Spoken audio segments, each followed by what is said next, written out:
Hey coffee nerds. So what is specialty coffee? For many of you watching, maybe this is something that you're quite familiar with. And for the rest, maybe it's something you do enjoy, but you're still not quite sure exactly what it means. Well, you're not alone. And similar to comparable drinks, maybe craft beer, natural wine, the term, it's a little bit more convoluted and sometimes even comes with a bit of baggage with it. So in this video, I want to share with you maybe some reasons why specialty coffee is not for you. And of course, you can decide on your own. Let's start with reason number one,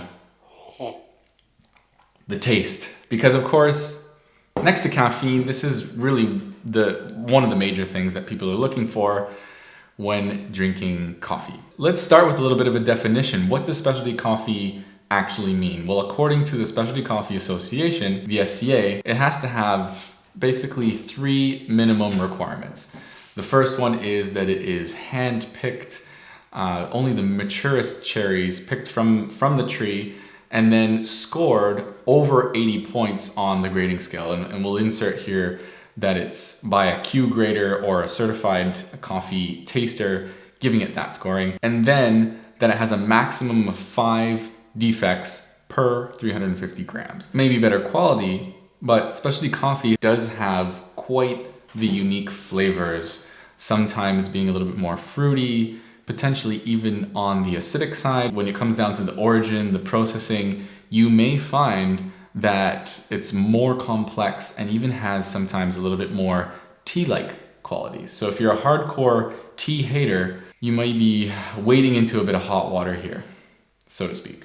Number 2, this is the big one, price. Specialty coffee is just more expensive. Well, maybe not on all accounts. If you've ever visited Starbucks in your life, you'll know how it feels to fork over a little bit more cash for the brown stuff. But in general, specialty coffee is more pricey. And in a world where most industries are really doing their best to pay the absolute minimum for the raw materials, not to mention all across the supply chain, specialty coffee, it basically goes against the grain here. Ironically, specialty coffee buyers are intentionally paying a higher price with the hope that you're getting a superior product, and that might just seem like regular commerce. But when the main motive is to not haggle the person that you're buying from, in this case, the coffee producers, the farmers, then that cost inevitably gets passed down to the end consumer, i.e. you. And if you want to learn a little bit more of the commodity versus specialty pricing, the C price, you can click the video right up here, a little bit more details there.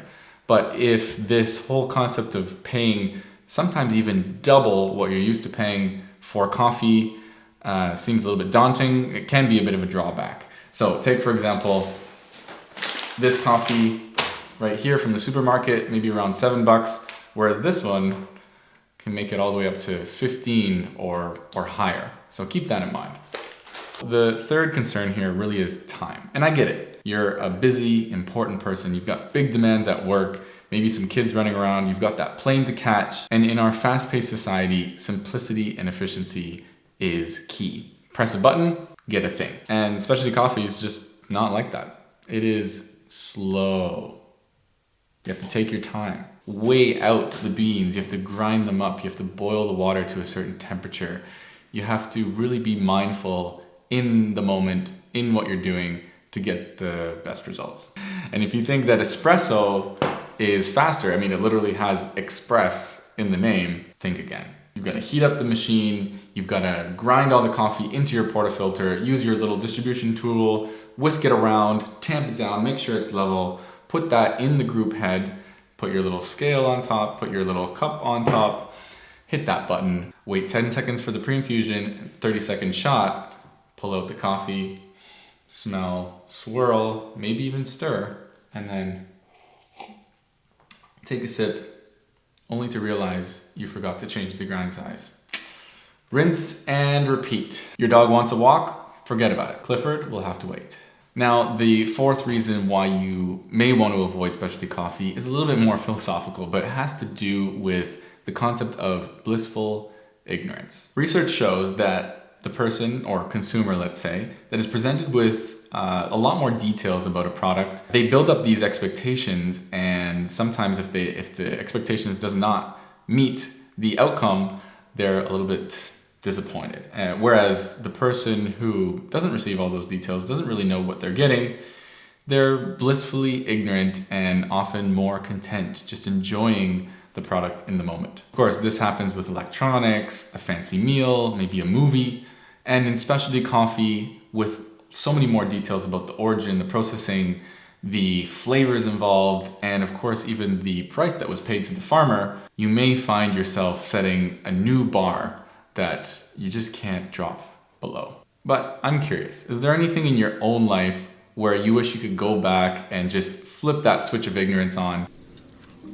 Ignorance is bliss. Leave that down in the comments. I'm curious to see what you're into and what you'd love to see with a blank slate. The fifth concern that I think you may have with specialty coffee is the coffee rabbit hole. If you've made it this far, you're probably quite the curious person, and you're thinking to yourself, I don't know if I have the bandwidth for one more obsession. If I get into specialty coffee and I go down that rabbit hole,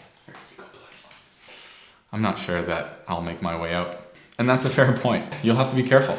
Maybe 1 minute you're drinking your washed Ethiopian, totally fine with that, and then the next minute you're wondering how the Costa Rican honey process must taste. Before you were heating up your water in the microwave in a mug like this, and now you're looking at the new Fellow Stag Pro kettle with a gooseneck and a LCD temperature display. You used to be up until 3 a.m. watching celebrity memes on Instagram, but now you're watching a tutorial on how to make your own espresso distributor tool with common household items. Yeah, it's a slippery slope. But if you're one for adventure, you want to take that step, take the leap, slide down the rabbit hole, see how far it goes, then these 5 specialty coffee concerns, well, you might find that they're quite worth the compromise. So I hope you do dip your feet in, see how the specialty coffee world suits you. In the meantime, give this video a quick like. I would love to hear you in the comments what fascinates you about specialty coffee, and if you hit subscribe,